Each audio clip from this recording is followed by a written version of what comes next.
script. Happy first off, before anything gets covered, happy Pokemon Day. That's today? It is the 27th. But I mean, by the time I put this out, Okay. Hell yeah. 30th anniversary. Huge day as far as live streams and news that's coming out.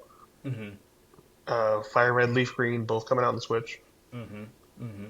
Apparently, the rumor is that they're gonna go over a trailer for Gen 10.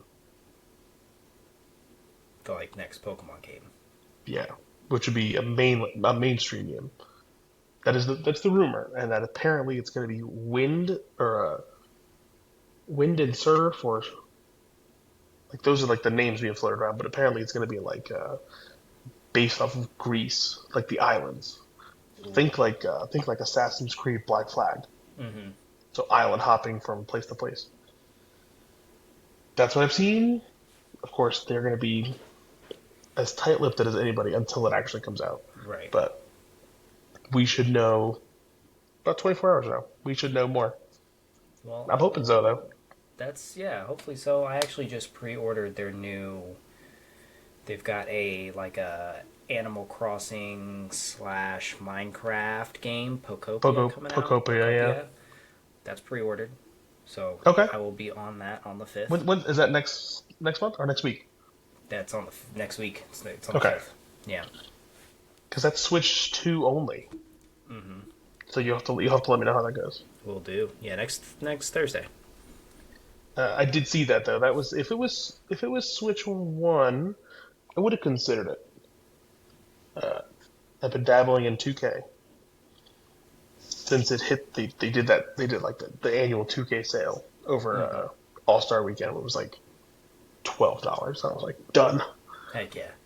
easy, It's the perfect time to rookie. buy it. I mean, it's like 4 months after the release. Didn't it come out in like Oh yeah, October? but it's still like the season's still going on, so it's still like Yeah. recent. Mm-hmm. And I'm like, yeah, my player, my career, whatever, rookie. I got drafted by the Pistons. I'm scoring 52 points a game. Easy Easy. peasy. Yeah, rookie of the year locked up. But yeah, that's what's on tap over the next couple of days. We'll see. But speaking of some NBA stuff, my Knicks are up and down. The highs are quite high. The lows are quite low. So I don't want to, we'll see when it comes playoff time. But I did read an article about Mr. Con Canoopel Mm-hmm. in his, I want to get this game right, 59th game. He's a rookie this year. Obviously, he's a rookie in for the Hornets. He was the fourth pick coming out of Duke. In his 59th game, he just set the record for rookie three-pointers in a season. Wow. 59th game. With yeah, plenty of time to extend that. So Keegan Murray had said it previously at 207 or 206, I should say, but it took him 80 games to set it in 22-23, and Concanople just broke into 59 games. He's shooting 43.6% from three, and just to kind of like put into perspective, because I'm like, wow, like that's a ton of threes. Like that's a lot of 3-pointers. He leads the NBA right now, 209 3-pointers. He's scoring 6, 7, 8, 9 3-pointers a game. Kid's fantastic. Do you want to try to guess how many 3-pointers have been set for the single season record? Not non-rookie. This is everybody. How many times it's been set? Total number of single season NBA 3-pointers 3-pointers is record for a season. Curry with like 400. 402. That number, that's not real. How are you telling me that a rookie, and like they're hyping this up like, oh my gosh, Keegan Murray did it in 80 games. Colin Knuble just broke this record, 207. This is amazing. And they're like, oh wow, I wonder how close he is to like setting the all-timer. He's halfway there. No. Yeah, he's No, not close at all. no chance. He's got a chance to make the list, maybe. That just tells you like how far ahead Curry is of the pack. Of everyone else. I pulling it up here. Top 10. How many of them do you think are Curry for 3-pointers in a season? It's I would say five, six of them, maybe. 6. Wow. Yeah. He's 9, 6, 5, 4, 3. James And Harden's one. 2, and then he's 1. To me, and I guess I should say this because I want to give respect to the eras before him. I know they talked about it with Ray Allen. They talked about it with Harden. They talked like there are guys in the past that they've been like, oh man, like there's never going to be somebody who could shoot threes like this. And then Curry's now done it for a decade plus. And I don't know if there will be somebody after him who can do it. And now we're seeing this kid who is, breaking rookie records is not a small feat. But even that rookie record is only halfway to what Curry has set. Yeah. Right. So that's kind of like that pinnacle. we can celebrate the rookie while also saying, hey, like, you still got a little bit to go if you want to try to get there. Mm-hmm. You're still cleaning all the jerseys after the game. Correct. But yeah, do you want to try to guess what Curry's rookie season was for 3-pointers? Maybe He played 80 games. played 80. We'll give him a 160. 166. Perfect. Almost there. It's almost like you're a Golden State fan or something. Something, yeah. Something like that. But to kind of pivot from that, Rookie of the Year. If Adam Silver calls you tomorrow, he wants your vote for Rookie of the Year. Who are you going with? Knowing that you're 3/4 of the way in, 2/3 of the way in, right? Right. Do we go? I gave this guy a lot of hell before You the did. season. You did. But hey, he's proven me wrong. I think I might have to lock it in with Cooper Flagg because I think he just set a record for most points in a game by a rookie. I want to see it. Ooh, it was either 40 plus or he cracked 50. It was one of those two. It was a trivia question, and it was, which rookie just recently set the most, I think it was most points in a game. And I was like, well, I can only think of one, I'll be honest. So I put his name down and it was right. Well, let's see. 49. Against the Hornets. Most points by a teenager in NBA history. Yeah, my issue, your cat's cracking up. My issue is Cooper Flagg missed a couple games and took a little bit to get going. He wasn't hot from game one. Mm-hmm. Knuple's been this guy since the first game. So if you were to go straight, like, okay, what are your criteria? What rookie has come in from training camp and impacted his team and been consistent and shown that they're the best player across the whole season? I'm tempted to lean with Knuble. If you want to go of like, okay, who has the higher ceiling for their career, I do think Cooper Flagg is that guy. But I think these next 20 games, if you're a voter, you're torn right now, these next 20 games are going to be your tiebreaker for sure. Mm-hmm. But looking at standings, we've talked at length about Oklahoma City. They're 45-15 right now. only a game and a half above the Spurs. Uh, no longer the least amount of losses in the NBA. Pistons are 43 and 14.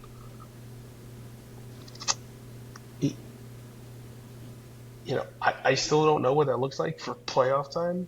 Knicks got their doors blown off by uh, the Pistons last week, a couple days ago, Hmm. and the Cavs, who are now half a game behind them. But a lot of good teams up there. I did see that Jason Tatum's coming back from the Celtics. Which, like, neither one of us thought the Celtics were going to be where they were No, this year heavens after no. that injury. I don't think a lot of people thought they were going to be there. But they came out and are proving a lot of people wrong. So, No, I think Jaylen Brown's clawed, dragged that team to the top two in the East right now. hmm.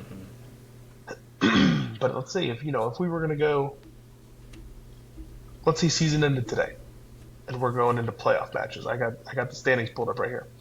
Here are your play-in teams in the East: Magic, Heat, Hawks, Hornets, separated by three Two games games. between three games. Yeah. Yeah, who are you taking?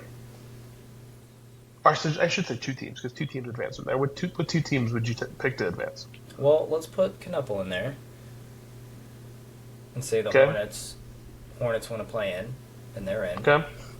Um, between those other teams, I don't know. The Hawks just lost Trey Young. Have they been doing better since then? They've won three in a row, 6 out of their last 10. It's not horrible. I don't know. That I'd have to flip a coin between those three. I would Three-side probably lean roll up. Heat because of history. They normally just figure out how to be that play-in team and win the games they need to. But then when you're looking at playoff matchups, right? So let's say it's Hornets and Heat, just as an example. Looking at the top 8 teams that'll advance to the East, what teams could reasonably win the conference at this point? I guess the top four right now. Yeah, and I Pistons, think Celtics, Knicks, Cavs. I think I it's think just too I would different. struggle to say the Cavs. I think those other three have a shot. But yes, and I guess the reason I ask that is does adding Tatum, which we don't know what percentage he's going to be at when he's back, does he push them over the Pistons? And I don't know. I almost think at this point, not that he would be bad, but it could be detrimental at this point. Sure. They played the entire season without him. All these guys have been doing, XYZ throughout the season. To get him here, they might honestly be fine without him. I mean that's going to be something to figure out because if you're the front office, how do you tell your superstar guy like, hey, we're good actually. Mm-hmm. Thanks for all that rehab you did. We're going to make sure you're at 110%. Next year. Right. Yeah. I don't know. That's a tough call. I mean, obviously, Jace. I'm not over here saying like bench Tatum because he's one of the best players you have. But it's something to think about. Maybe have Yeah, him come off the bench. I don't That's know. that's probably what you're looking at. But even if he was, I feel like we've seen this from other franchises in the past. Even if he was going to be healthy for the playoffs, you can't just throw him straight into the first playoff game. No. He's got to be reduced minutes, like So maybe that's what you do now. set plays. Yeah, like 10, 15 games at like a limited role. Ramp him up in time for first round of the Eastern Conference playoffs. That feels like the blueprint that at least other teams have given. because I mean, if something happens and something else gets tweaked, you're not coming back in the playoffs anyway. No, God forbid. We've seen that how many times? And if you're the Celtics, you can't lean on him. Lean on the guys that have already brought you the success. Let Exactly, him let because him be the extra guy. right, you're already here. Yeah, and obviously we got to finish out the season, but you're seated pretty well right now. So if it ain't broke, you know, don't fix it. Yeah. I don't No, know I'm what with you there. expectations were at the beginning of the season. I'm sure it was probably something like this, right? Be optimistic, but realistically, what were the expectations at the beginning of the season after losing your star player? I don't think they were this. The other tough thing they're going to run into is looking at offensive points per game for those top 10 teams. They are second to bottom Yeah, in points scored per game. that defense. So when you run into a Cleveland team that can score 119 or a 76ers team that can score 117, or even we matched them up against Miami, who's almost at 120 points a game. Just push come to shove there. Like that's what the playoffs is all about. Is sure, can you have a good defense? Mm-hmm. But if you aren't scoring to keep up with these teams, we've seen it.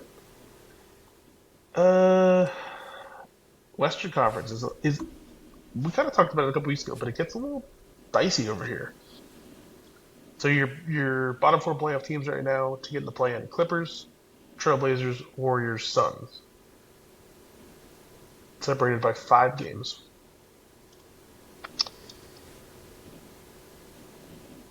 I would like to think Golden State gets in. Whether or not they make any noise, that's up to them. And the Suns feel too talented to not make it. But Derek, uh, what's his name, Brooks is out with a broken hand. So maybe there's a little slip there. Maybe Portland slips in. Maybe LA maybe slips in. Maybe. I mean, they've won 3 of their last 10, the Suns. Yeah, So they're definitely on a struggle bus there. I also would like to think Golden State gets in. Definitely bias, but I think the veteran team will find a way to win the play-in game. for sure. Right. Healthy So too. Yeah, exactly. I do think there is just like in the East, there's separation between these teams, and then I would say the top four, five and could six. could win the West. No, I don't think any of these bottom 10 playing teams win the West. Okay, And at this point, I don't think 5 and 6 do either. The Lakers and the Wolves. so you're thinking just top four. So Nuggets, Rockets, Spurs, Thunder. And honestly, I don't have faith in the Rockets. I haven't seen anything from them. Sure, they've made the Western Conference Finals, but Well, it's so funny you say that because if you want to look at the blueprint that the Rockets are currently using, great defense, second best defense in the West, but also the second lowest points scored out of the top 9 teams in the West. And if you're wondering, yes, that's eerily familiar to how the Boston Celtics are currently set up on paper. So there are some similarities there, for sure. I do think that if the Rockets were getting a Jason Tatum back, maybe that does change the team, but that's a team that's going to have to keep up with almost 120 points from the Thunder, 120 points from the Nuggets, 119 from the Timberwolves. And if you can't keep up with these teams, like even the Knicks played the Rockets last week, and the Rockets were up, I want to say like 17, 18 points late. And, I'm thinking this game's toast. It's over. It's the third quarter. Knicks God, we looked awful. Couldn't make a shot. Couldn't buy a bucket. And they're playing lights out defense. Durant's playing well. Thompson's playing well. We couldn't find a way to get to our shots. They were every time that Brunson was getting the ball, they were double teaming him. Great game plan. And then all of a sudden, I'm seeing the lead start chip away, chip away, chip away. Oh, we're down 18. Oh, now we're down 12. Now we're down 9. Now we're down 6. 2-point game with 5 minutes left. I'm like, oh, what happened? They couldn't score. And I want to say, actually, let me see if I can pull it up. Because I could not believe these numbers. In the fourth quarter,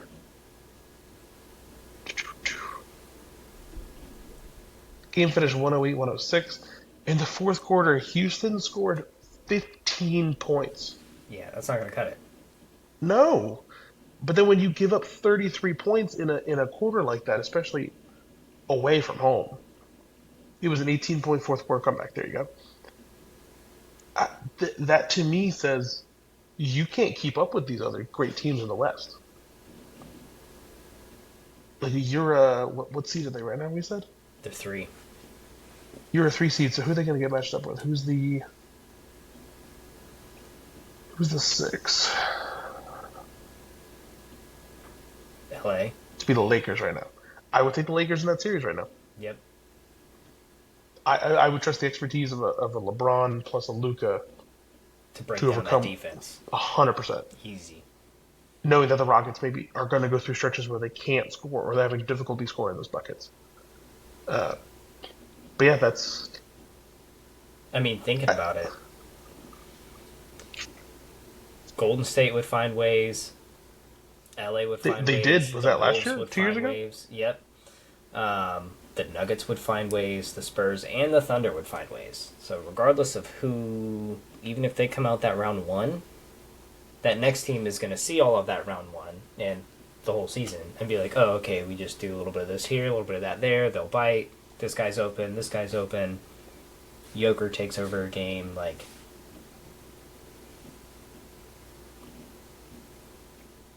I don't know. Yeah. I'll No, believe it when I see it with the I'm with you. Rockets. I just haven't seen it with the Rockets yet. Agreed. And they've chopped and changed. You had Durant, you lose Harden. Ime Udoka's a great defensive coach, but now this team is struggling to score points, and it's like, okay, something's got to give. But that's my NBA talk. I will say to briefly touch on it. There's a there's a quote that Durant made. I don't know if you saw it a couple days ago Mm-mm. regarding the next Olympics in 2 years, Okay. and Durant was like, "Count me in 100%. I'll be there." Do I doubt that Kevin Durant can make the Olympic team? Of course not. Dude's a killer. Do I doubt that a 39-year-old Kevin Durant is the best player for that team over some of these other great Americans we're talking about that are going to be coming up? I mean, you think about it. Cooper Flagg will be finishing his 3rd season. Yeah. He's almost a lock. Should be. You know, you're 3 years in. We talk about Canupo. You talk about all these other young guys that are coming up. Do we still need LeBron, Curry, Durant? Or are those guys just going to be taking spots from the next generation? I think if they're still playing, I think LeBron might be in 2 years, might be past time. Unless he retires in 2 years He's 41 and now? does the Olympics as his, victory lap sort of thing. I could see that. It would definitely be taking spots from newer talent, but think like Edwards was there 2 years ago True. when they won. Yeah. Like, I don't know who would be your Olympic squad right now. I'm so not glad including you asked. rookies that coming up. I'm not expecting you to know any of the college guys because I don't. But any of the I'm rookies so this glad. year, and then anyone that could be playing in 2 years. Let's see. Here's what I think I would do.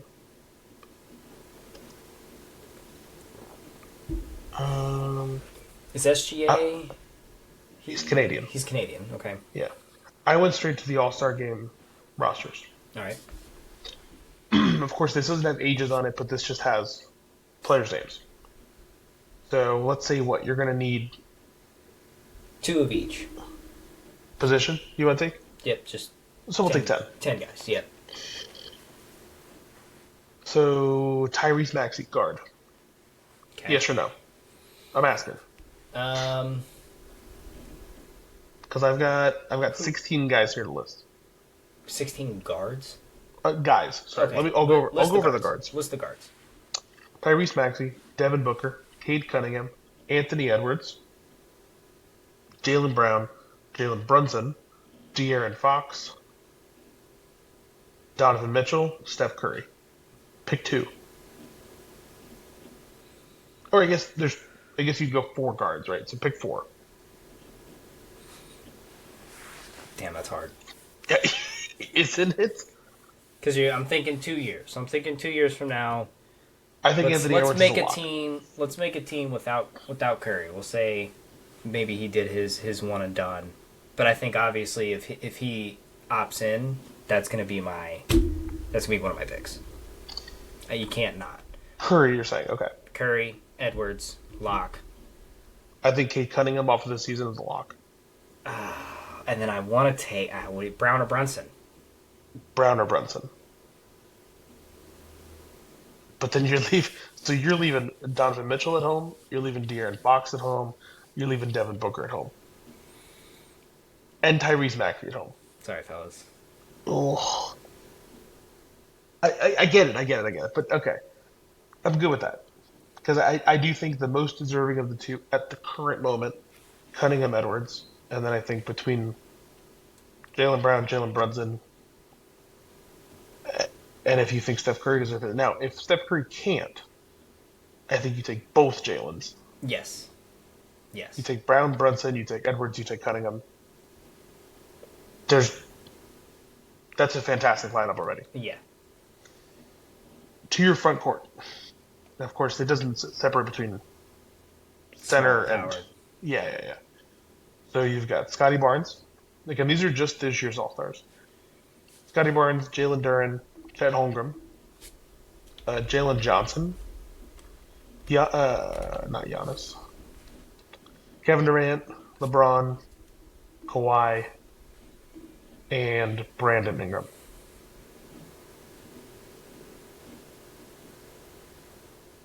Knowing that you'll also get Embiid. Cat was also a reserve.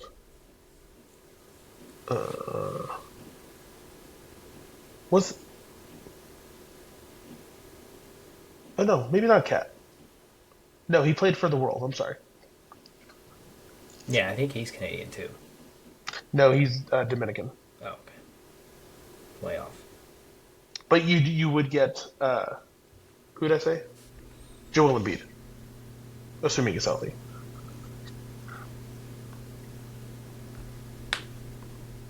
And then you get 6 of those players, of the ones I just listed.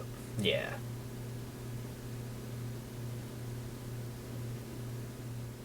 I mean, Duran's having a great year. Holmgren.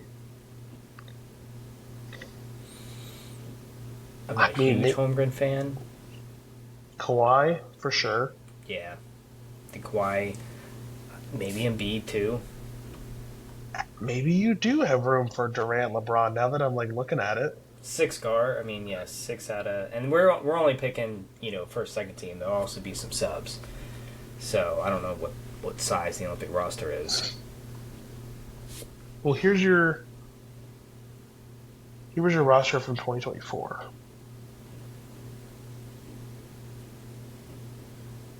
Here were your big guys. Oh, so here are the ones we missed out on. Anthony Davis, who I don't know if he'll get in. He's not making my squad. He'll be 35 at that point. Yeah, no, he's. Joel Embiid will be 34 at that point. Other guys we missed, Derek White would be 34 at that point.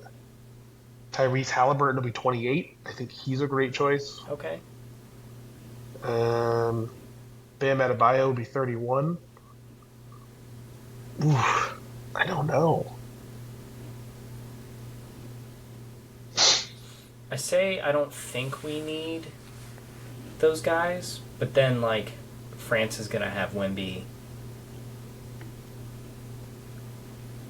Oh, yeah, he is. You know, Plus, Zachary Shea. Plus, there's always a French guy who's taken in the top 10 every year. All those guys will play for the Olympic team. I found this interesting list.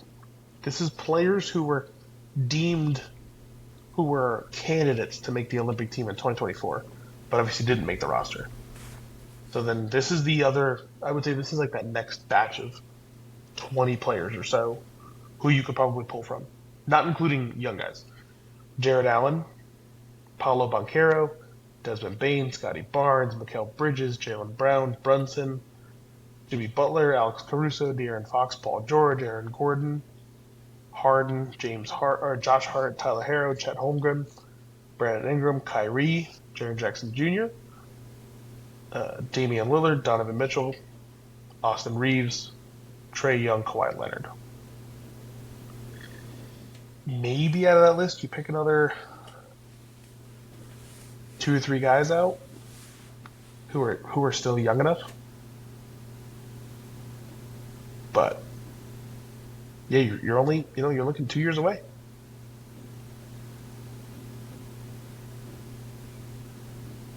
and then you got to consider the rookies. Well, yeah, that'll be tough to know. But like Cam Boozer, I would say this year you've got 3 Americans who are probably going to be your top 3 picks. Cam Boozer's been fantastic playing for Duke. AJ DeBanza has been fantastic playing at BYU. And then, have you been following along with the guy at Kansas? Oh my gosh.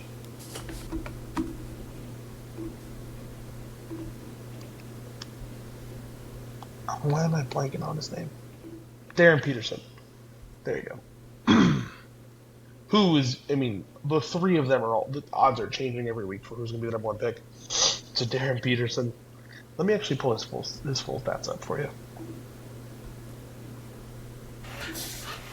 Do you remember when Anthony Edwards was coming out of college? Vaguely. So the issue with Anthony Edwards was he played at UGA, not a powerhouse basketball school, right? Not a team that typically makes a lot of waves. Right. And like the biggest critique that was coming out, especially when they got like the draft, the combine, was like, oh, he doesn't love the game. He doesn't do it for the love of the game. He's gonna find something else that really like gets his attention, and he doesn't care. And that kind of became the narrative. He's lazy. He doesn't love it. He's not gonna grind. Blah blah blah. And obviously, look at him now. Arguably the best American player on the planet. Yeah. So that didn't really work. But along comes Darren Peterson. Freshman, committed to Kansas. Kansas is fantastic this year. Mm-hmm. They're having a great year. He has played. Here his minutes played per game. I'll give you minutes played. Just to kind of go off of that, because college is what, it's 220s, I think. Yeah. So, as a freshman, who is projected to go top 3, 22, 29, 23, 31, 23, 32, 31, 27, 23, 32, 20, 35, 33, 23, 19, 32, 30. Okay. And of course, the rest of his counting numbers are good between points, assists. He's averaging about 20 points. About 20 points. Yeah, about 20 points a game. But in a recent game, I don't know which one it was. Might have been within the last couple of weeks. He basically like asked for a sub as soon as early in the second half, and like didn't play the rest of the game. He's been dealing with cramps. He's been dealing with injuries, and do some of the people think that the injuries are real? Of course. Is there a sect of people that think that is he maybe protecting his draft stock, or is he whatever? A lot of people are referencing the Anthony Edwards question, or Ben Simmons. Does he maybe just not care about college, and just knows that he's going to be an NBA player, and that's what he's focused on? So it's hard. Because if I had a top three pick and those other two guys go 1-2, I'm taking him third. Yeah. We'll figure the rest out. Dude, you're talented enough. That's why you're here. You don't have to love the game. You don't have to love the grind. People have figured it out with less. And I would rather roll the dice and say, maybe he just didn't love college. The 10 months he's going to be at Kansas. Yeah. He's there to But get his stats and get out. that quote was circulating a little bit like. And then I think it was Debanza who had a quote the next day after BYU played. And he was like, yeah, I played 38 minutes last night. I would have loved to play the full 40. Okay, now you're just trying to play the other side of. Mm-hmm. But yeah, that's interesting for the basketball stuff. But anything else you got on the NBA? Nope. We got tournament coming up for college. Be here in a couple weeks, 3 weeks, just about. Make your brackets. I think just about three, yeah, because they got to do the conference tournaments coming up shortly. Um, we will definitely be building our brackets, though. It's tradition at this point. Um, looks like opening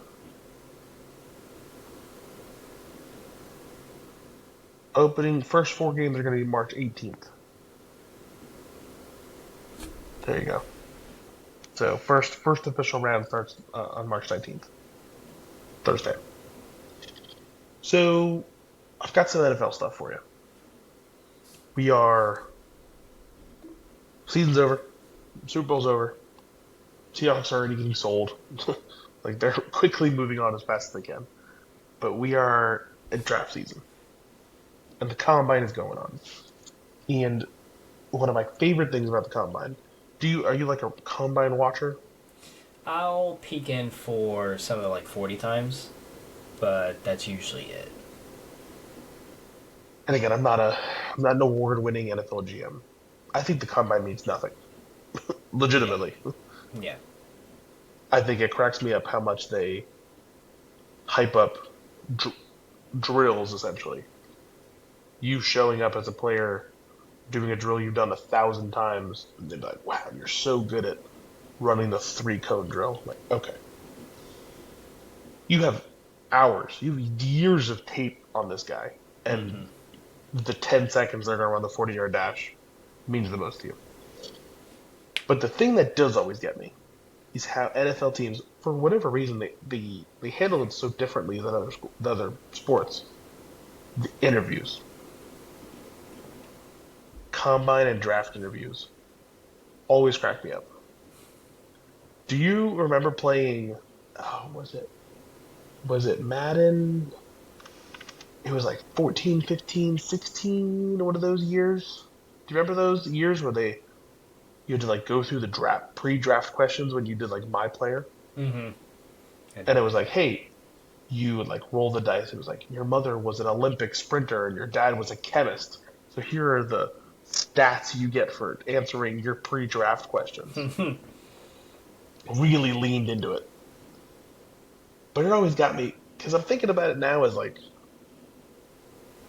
GM or a coach, right? These videos will come out after the fact of the one that sticks to my mind is the Jackson Dart one, and it's Brian Dable, who's no longer even the coach of the Giants, sitting in a room with this college kid.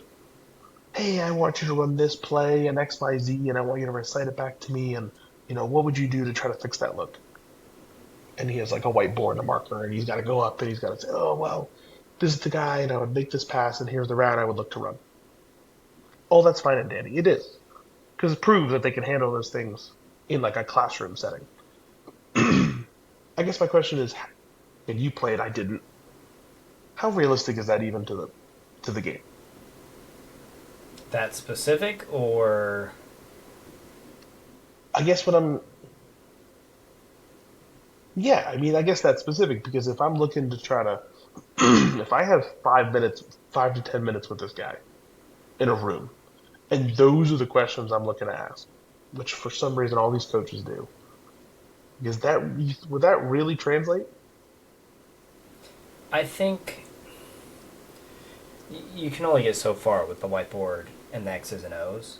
Yeah, But I do think, on a fundamental level, those X and O's are pretty important. Because if you know what everybody's doing, then you know what you need to do, and you know what you need your guys to be able to do. mm, Right? So, and you could tell if someone just doesn't know how to read a defense based on those X's and O's. sure. Or if they're just completely wrong, right? Which most of these guys shouldn't be, right? Then you're like, all right, well, maybe this isn't my guy. Because you have to be able to translate those X's and O's to what you see from your field of view. Sure. And as you're watching the motion and the guy step up or the guy backpedals a little bit, that plus film. It's basically taking film down to a 2D level. Makes sense. I think I get that. I think I get that side of it. I think the other thing for me that bothers me about the combine is Arvell Reese, who's Ohio State, probably projected to go number two. I've seen him projected to the Jets a lot. Gets on the media, some of the media questions a day or two ago. They're like, oh, you met with the Jets. What were you thinking? And before you even ask that, what's he supposed to say?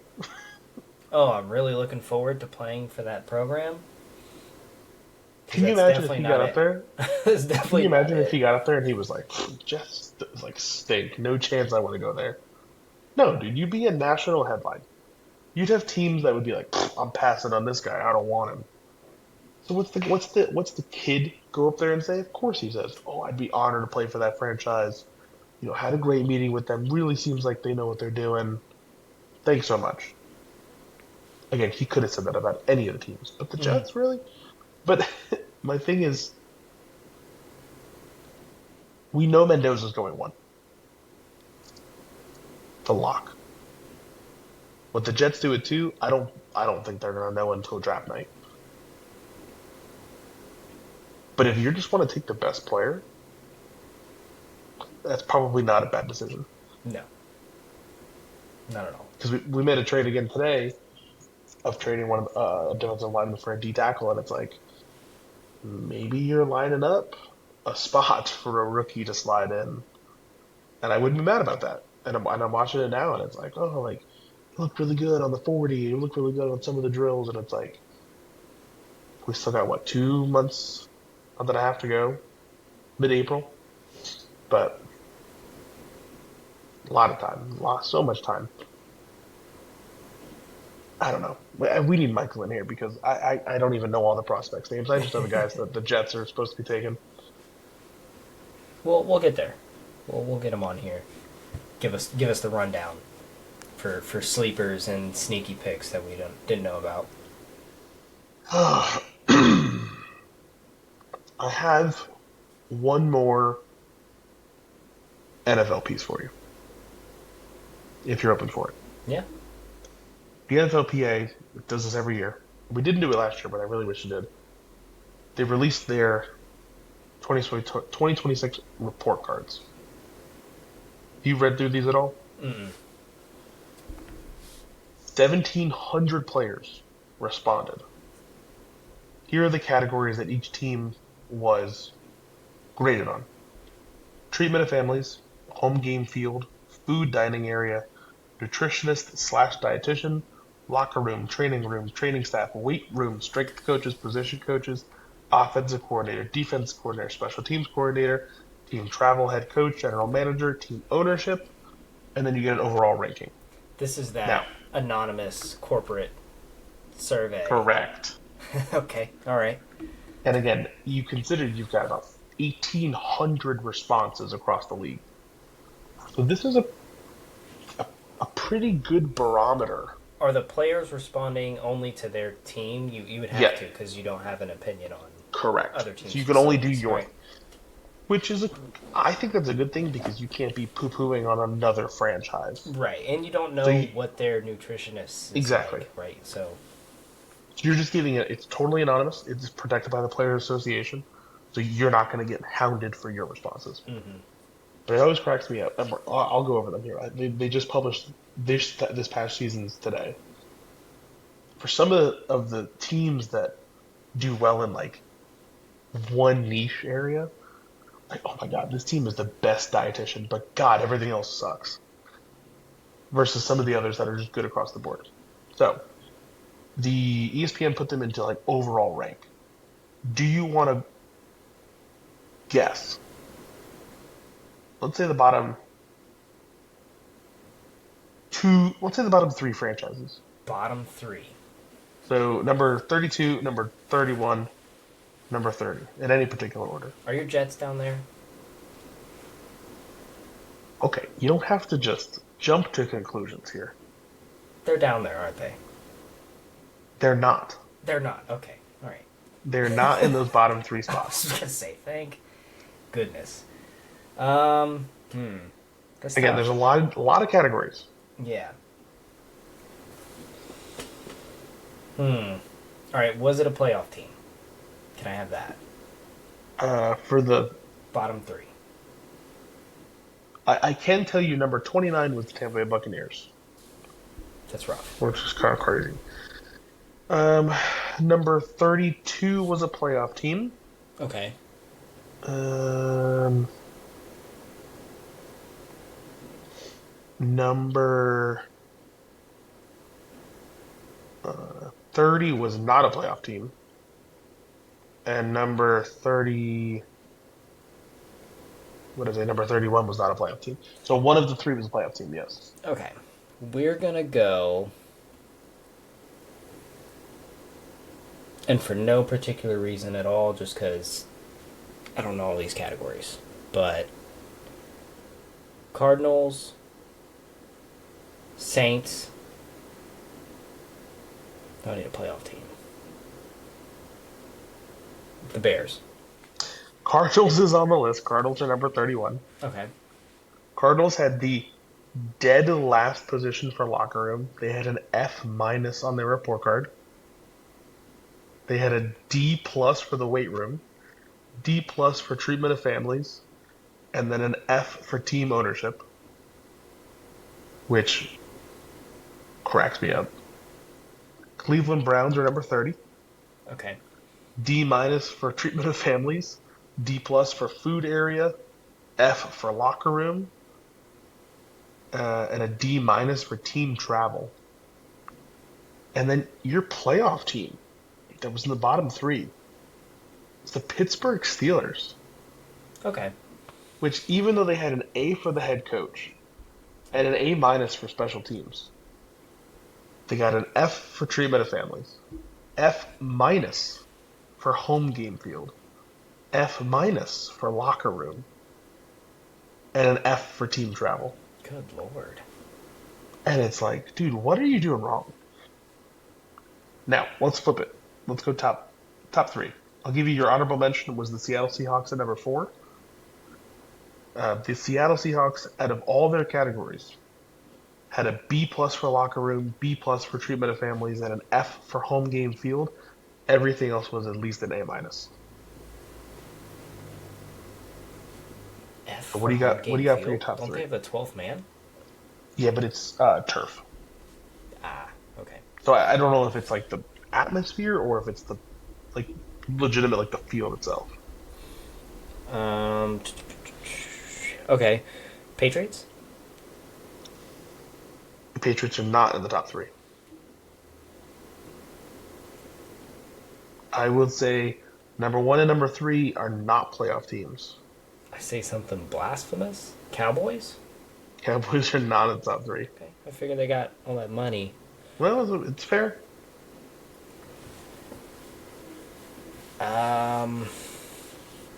Dang. I. All right. The Bills. Bills are not in the top 3. All right. I got one more. My Cincinnati Bengals.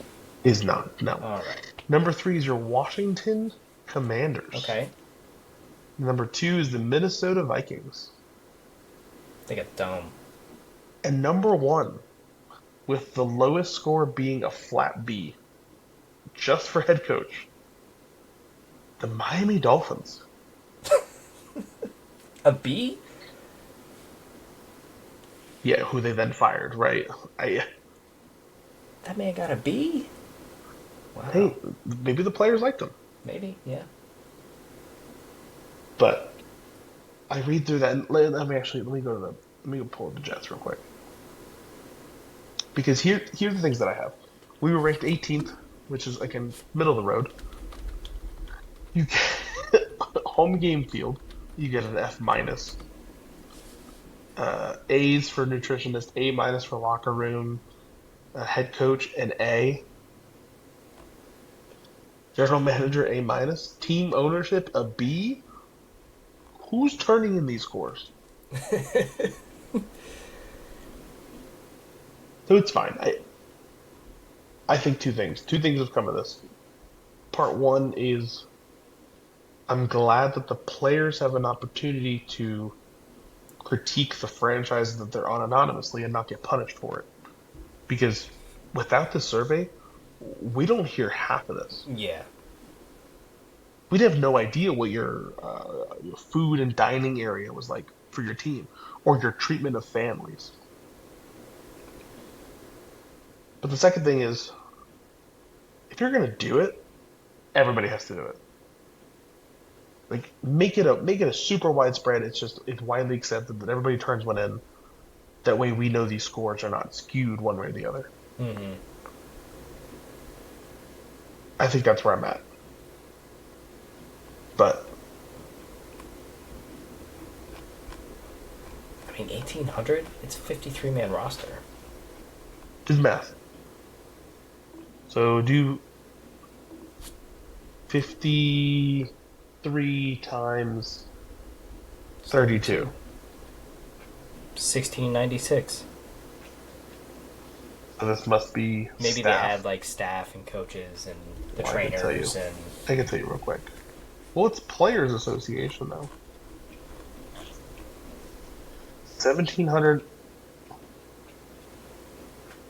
1,759 players, all players who were on a 2025 roster at the time of the survey, from November 2nd to December 11th. So maybe that's practice players too, practice squad. because technically you'd be part of a roster, Mm-hmm. right? Yeah. Yeah, I don't know. I take it with a grain of salt, of course, but I'm sitting here and again the combine keeps showing like years past, and they keep showing all these guys that are coming in, and it's such a working machine. I had one final gripe when they announced the international. They final. Remember that we talked about the international games that were coming out? Yeah. They finalized the details for that. Ooh, so do we have time for the Australia game? Is it a time or a date? I saw the date.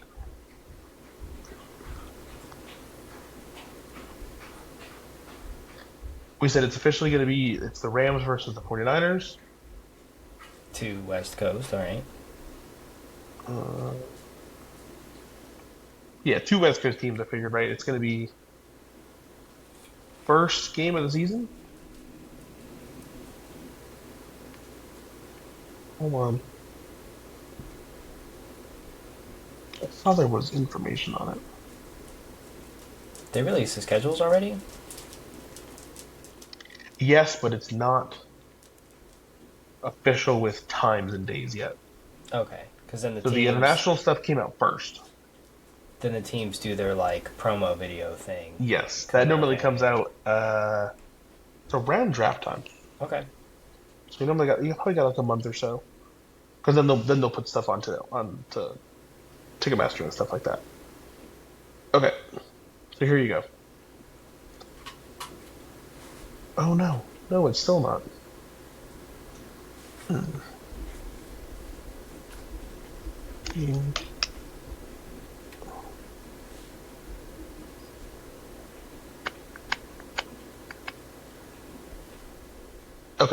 Here you go. Game will be played. So they're expecting 8:30 New York time. Uh, that would be 10:30 Melbourne time in Australia. Okay, that's thing 10:30 number one. a.m. 10:30 a.m. So for because they're ahead of us, so it would be our Wednesday night football. So at the moment, it would be Wednesday, September 9th, 8:30 p.m. game. For them, it would be a September 10th on the morning time. Which, That's you know, not the worst thing ever. Okay, now is that our Thursday night football slot? that I don't know. Because that'd be bullshit if that's our Thursday night football slot And we get it on Wednesday night. on Wednesday night. Because I want I, Wednesday, Thursday. regardless, this would be your season opener, though. That's all fine and dandy. I guess they don't play a Thursday night football in the season opener. No, last year they did a Friday because that was the Brazil game. That was a was that Chargers? No, Packers Eagles was the Brazil game last year on that first Friday. Mm-hmm. Look, I don't mind the time change. I don't mind the difference. It's fine if you want to go international. I think Australia's a weird place to do it, but maybe it'll work. No, they did. Sorry, I'm looking at this code. They did Cowboys Eagles because Jalen Carter spin on that dude. That's right, Cowboys Eagles. They Was it? I they think it was also the year played a before. Friday night football game. Chiefs I think it was Chargers. the year before then. Year before would have been Packers and Eagles because that was Saquon's first game. Eagles uniform. He went off. So I guess that would have been the 24, Fair enough. 24 season. Yeah. Huh.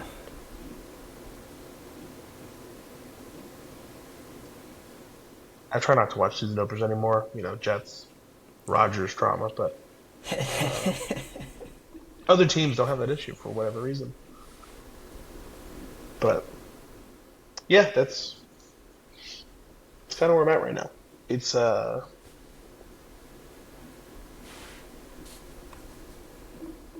we're in that weird. I would say we're in that like 2 to 3 week bubble here, because to your point, you're gonna get NCAA tournament coming around the corner, which will last a full month or so. Masters around the corner. Baseball opening days in a month, which I'm excited about. Basketball playoffs around the corner. Hockey playoffs around the corner.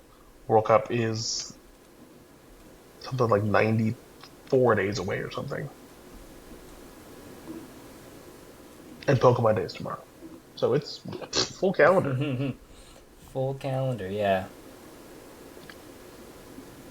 Looking at, I saw some Champions League games. Sorry, I got sidetracked there.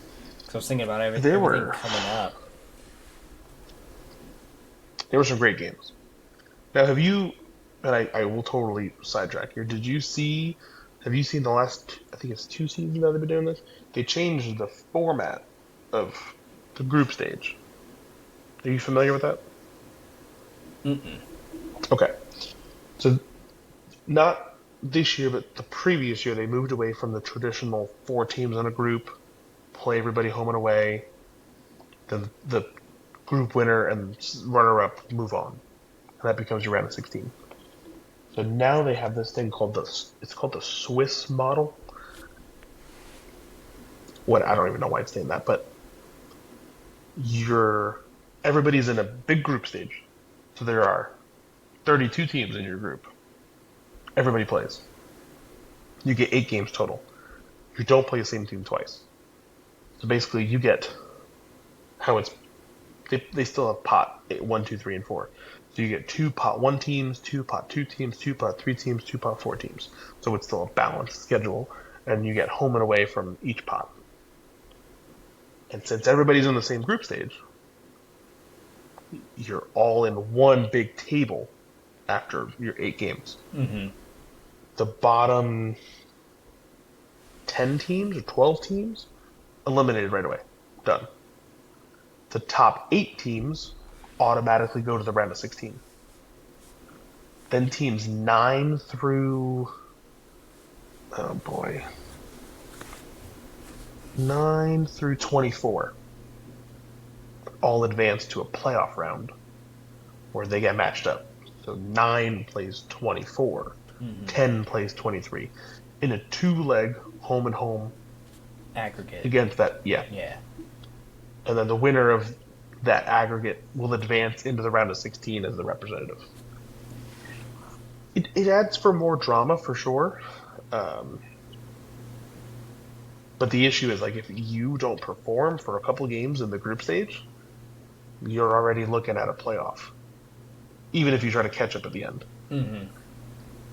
So like here are your high profile teams that got caught in the playoff round this year. Uh, PSG.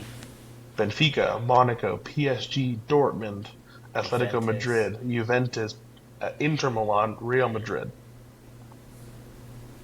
These are the massive teams, massive clubs.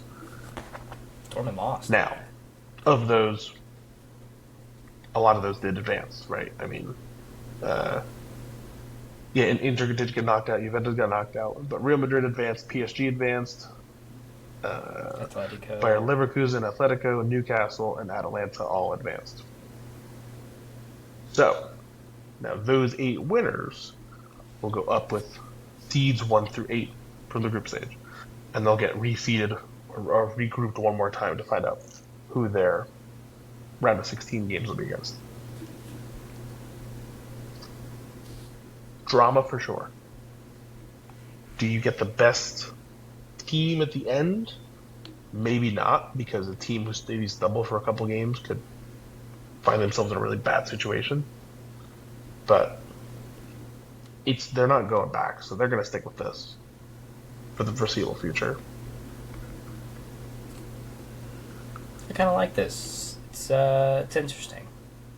It's different for sure. Yeah. But yeah, next round should be in about a month. 2 weeks, 3 weeks away from now. Yes. Round of About the same 16. time March Madness starts. Oh, it's gonna be a week, that's for sure. Mm-hmm. But yeah, man, that's I think that's our update. And you got anything else?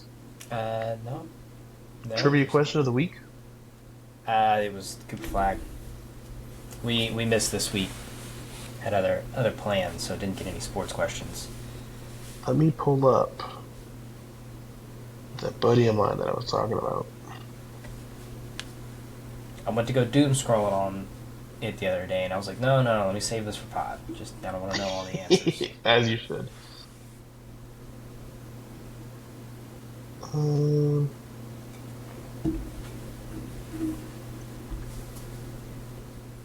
oh, here you go.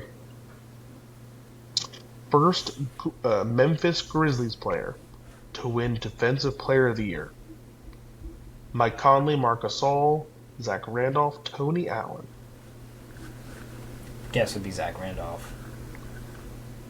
That's Marc Gasol. That would.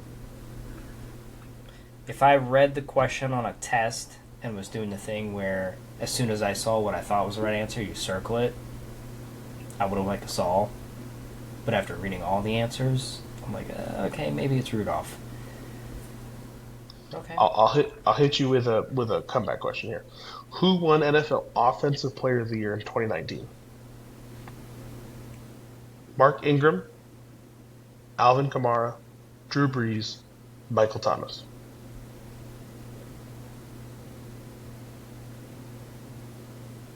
Was that Drew Brees' last year? Or no? I don't think so. I think it was. No, it couldn't have been. Maybe 2021 was? Mike Thomas. Because then Derek Carr had 2 or 3 years there first. I don't know. I'm torn between Thomas and Kamara.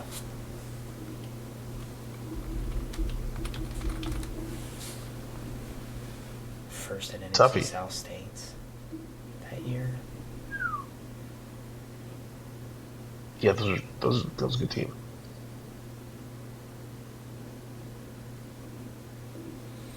Let's go Kamara. It is Michael Thomas. It is my. Hey, you had it to 50-50. All right. Let me find you a third one.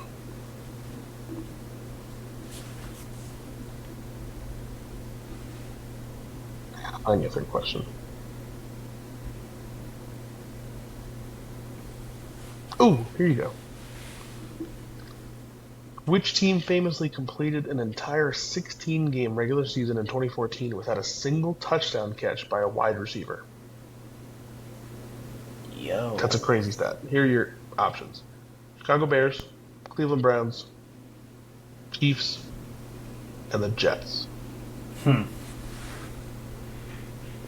Well, they just did the no interception thing this season. That is true. I don't think it's the Jets though. The Bears was good. Browns is also 20, good. 2014. What was it? Bears, Browns, Jets, And Chiefs. Chiefs. So it's pre Mahomes. Mm-hmm. It could be that. I think I'd have to lock in. No, the Third Bears time's a are charm? so bad right there. Got the first two wrong. Could you get the third one right? Could I?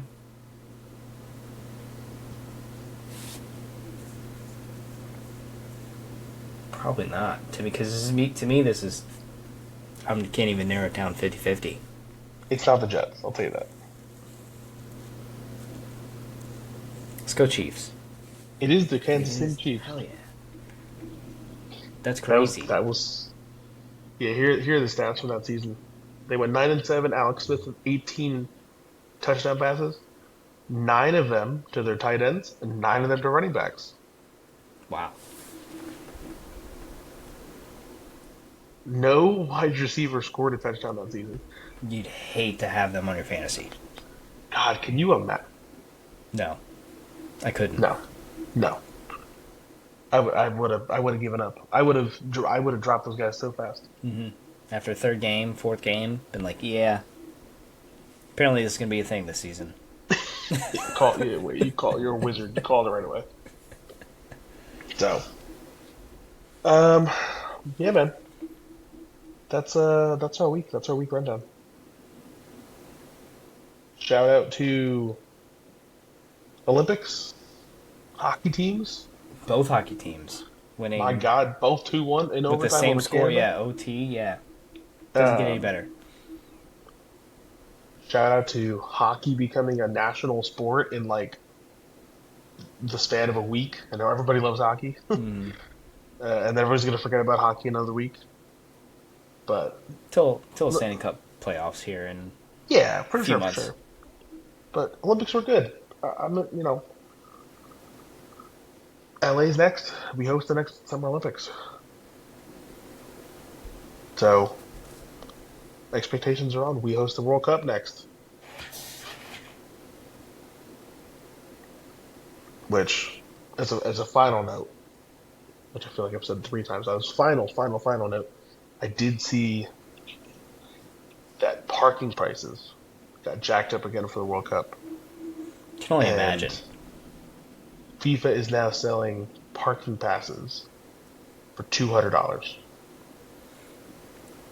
And then the Uber's gonna be Oh, 400. surge pricing is going to be. Yeah, I'm walking. I'd rather no, no. I'm hanging out downtown. I'm not even I'm going. walking to the bar down the street. That's You know how many 12 packs you could buy with that money? yeah, fair. But it's unfortunate because you see the power that sports have to connect, and to limit it because of a financial constriction is it's hard to swallow. That's a tough one. But the kind of impact that this event could have, and you're really limiting it by saying, well, only the top 10% of the earners in this country can really afford to go. Because if you're going to buy a ticket for $800, parking's 200. let alone your hotel prices that are up 400% plus a plane ticket. You're looking at just to go to a game, two, three, $4,000. Yeah. Especially if you have a family or spouse or a friend you want to go with. My gosh. So not worth it to me.